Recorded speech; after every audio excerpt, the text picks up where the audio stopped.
আজকে আলোচনা করব তৃতীয় পর্ব নিয়ে। তৃতীয় পর্বের প্রথমে আমরা পাচ্ছি বেরিং প্রণালী। বেরিং প্রণালী এটা পৃথক করেছে কাকে? বেরিং প্রণালী পৃথক করেছে এশিয়া এবং উত্তর আমেরিকাকে, আর সংযুক্ত করেছে বেরিং সাগর এবং উত্তর মহাসাগরকে। তো এটা মনে রাখবো কিভাবে? মনে রাখবো হচ্ছে এভাবে, এশিয়ায় আমরা বেরিং দিয়ে উবার চালাই। তো এশিয়া দ্বারা তো এশিয়া এবং আমরা দ্বারা বোঝাচ্ছে হলো আমেরিকা। এশিয়া এবং আমেরিকাকে কি করেছে? এই বেরিং প্রণালী পৃথক করেছে। কোন প্রণালী পৃথক করেছে? বেরিং প্রণালী। আর সংযুক্ত করেছে কাকে? এই উবার দ্বারা মনে রাখবো। উবার দ্বারা মনে রাখবো উ থেকে উত্তর মহাসাগর, এবং বার দ্বারা মনে রাখবো হচ্ছে বেরিং সাগর।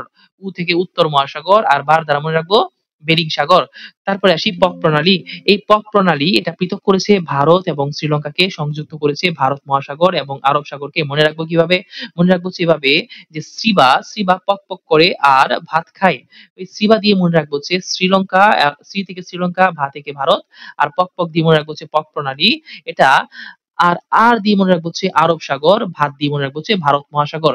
আরব সাগর এবং ভারত মহাসাগরকে সংযুক্ত করেছে কে? পক প্রণালী। আর শ্রীলঙ্কা এবং ভারতকে পৃথক করেছে কে? পক প্রণালী। ডেভিস প্রণালী। এই ডেভিস প্রণালী পৃথক করেছে হলো গ্রিনল্যান্ড এবং কানাডাকে, আর সংযুক্ত করেছে হলো ব্যাফিন সাগর এবং লাব্রাডর সাগরকে। তো মনে রাখবো কিভাবে?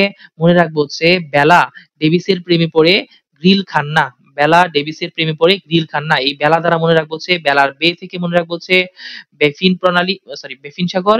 বেলার বে থেকে মনে রাখবো হচ্ছে বেফিন সাগর, লা থেকে মনে রাখবো হচ্ছে লাব্রাডর সাগর। বেফিন সাগর, লাব্রাডর সাগর।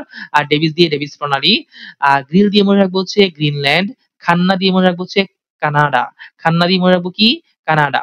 তো এই যে ডেভিস প্রণালী বে থেকে ব্যাফিন সাগর এবং লাব্রাডর সাগর, এই দুটি সাগরকে সংযুক্ত করেছে, আর গ্রিনল্যান্ড এবং কানাডাকে পৃথক করেছে। আশা করি মনে থাকবে।